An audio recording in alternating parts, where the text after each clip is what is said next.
السلام علیکم ورحمۃ اللہ وبرکاتہ۔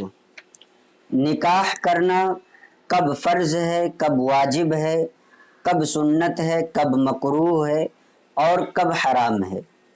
ایک صاحب کہتے ہیں کہ حضرت ہم یہ بار بار سنتے ہیں کہ النکاح من سنتی، نکاح نبی کریم صلی اللہ تعالیٰ علیہ وسلم کی سنت ہے، اور کبھی کبھی علماء کرام سے ہم یہ بھی سنتے ہیں کہ نکاح کرنا فرض ہے یا نکاح کرنا واجب ہے۔ تو یہ بات ہمیں سمجھ میں نہیں آتی کہ نکاح کرنا کب فرض ہے، کب واجب ہے، کب سنت ہے، کب مکروہ ہے۔ اس بارے میں آپ ایک کلپ بنائیں تاکہ ہم کو پتہ چلے کہ نکاح کرنا کب فرض ہو جاتا ہے، کب واجب ہوتا ہے، کب سنت ہوتا ہے، یا اسی طریقے سے کب حرام ہو جاتا ہے۔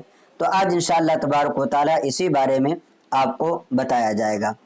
نکاح جو ہے، نکاح کے بارے میں ترغیب دیتے ہوئے آقا کریم صلی اللہ تعالیٰ علیہ وسلم نے ارشاد فرمایا النکاح من سنتی فمن رغب عن سنتی فلیس منی، کہ نکاح میری سنت ہے، تو جو میری سنت سے اعراض کرے وہ ہم میں سے نہیں ہے۔ اس کا مطلب یہ ہے کہ اگر قدرت رکھتے ہوئے، نان و نفقہ پر قدرت رکھتے ہوئے، بیوی کے حقوق کو ادا کر لے جانے کے باوجود بھی اگر کوئی نکاح نہ کرے تو ایسی صورت میں وہ سنت سے اعراض کرنے والا ہے۔ اب رہی یہ بات کہ نکاح کرنا کب فرض ہے، کب واجب ہے، کب سنت ہے، تو یہ آپ یاد رکھیں کہ جو شخص مہر اور نفقہ کی قدرت رکھتا ہو۔ مہر کس کو کہتے ہیں؟ مہر کے بدلے میں انسان کا، ایک مرد کا دوسرے عورت سے نکاح ہوتا ہے، جس کی رقم کم سے کم شریعت مطہرہ نے 10 درہم رکھی ہے۔ 10 درہم کی مالیت جو ہے یہ مہر بننے کی حیثیت رکھتی ہے، کم سے کم 10 درہم سے کی مالیت ہونی چاہیے۔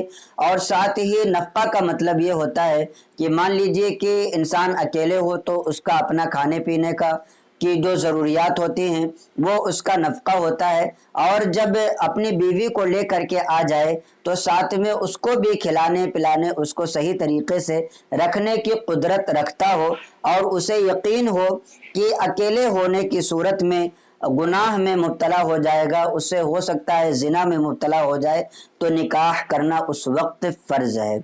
اور اگر زنا کا یقین نہیں بلکہ صرف اندیشہ ہو کہ اگر اکیلے رہوں گا تو میں زنا نہیں کروں گا، ہاں اندیشہ ہے کہ ہو سکتا ہے کبھی دماغ بھٹک جائے اور شہوت غالب آ جائے تو ہو سکتا ہے زنا ہو جائے، تو اگر غالب گمان ہو یا زنا کا یقین نہیں ہے بلکہ صرف اندیشہ ہے تو ایسی صورت میں نکاح کرنا واجب ہے۔ تو نکاح کرنا فرض اور نکاح کرنا واجب، یہ دو چیزیں آپ نے سمجھ لیا۔ اور اگر شہوت کا بہت زیادہ غلبہ ہو تو نکاح کرنا سنت مؤکدہ ہے۔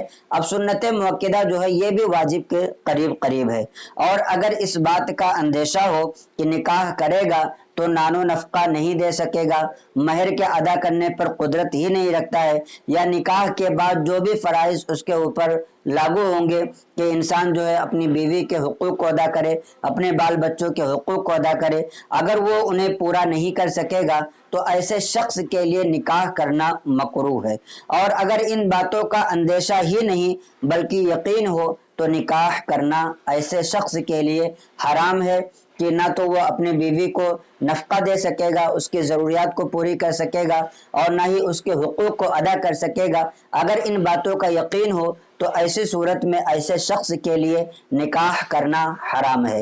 تو کبھی نکاح کرنا فرض ہے، کبھی نکاح کرنا واجب ہے، کبھی سنت مؤکدہ ہے، کبھی مکروہ ہے اور کبھی حرام ہے۔ در مختار اور بہار شریعت وغیرہ میں ایسا ہی موجود ہے۔ لہٰذا ان تمام چیزوں کا خلاصہ یہ ہے کہ بعض صورتوں میں نکاح کرنا سنت ہے، کچھ صورتوں میں نکاح کرنا فرض ہے، کسی صورت میں نکاح کرنا واجب، کسی میں مکروہ اور کسی میں حرام تک ہے۔ تو اس سے پتہ چلا کہ جس کو جس طریقے کی قدرت حاصل ہو اس کو نکاح کے بارے میں ویسے ہی حیثیت دی جائے گی۔ تو اسی طریقے سے کبھی نکاح کرنا فرض ہے، کبھی واجب، کبھی سنت، کبھی مکروہ اور کبھی حرام ہے۔ اگر آپ اس کے بارے میں حوالے دیکھنا چاہتے ہیں تو فتاوی فیض الرسول جلد اول صفحہ نمبر 547 پر اس بارے میں دیکھ سکتے ہیں کہ نکاح کرنا کب فرض، کب واجب، کب سنت، کب مکروہ، کب حرام وغیرہ ہے، اور کتابوں کے حوالے انشاءاللہ تبارک و تعالی آپ کو مل جائیں گے۔ تو امید کرتا ہوں کہ یہ کلپ آپ کو اچھی لگی ہوگی۔ آپ سے درخواست ہے کہ اس کلپ کو زیادہ سے زیادہ اپنے دوستوں احباب کو بھی شیئر کریں تاکہ انہیں بھی دینی معلومات حاصل ہو۔ السلام علیکم ورحمۃ اللہ وبرکاتہ۔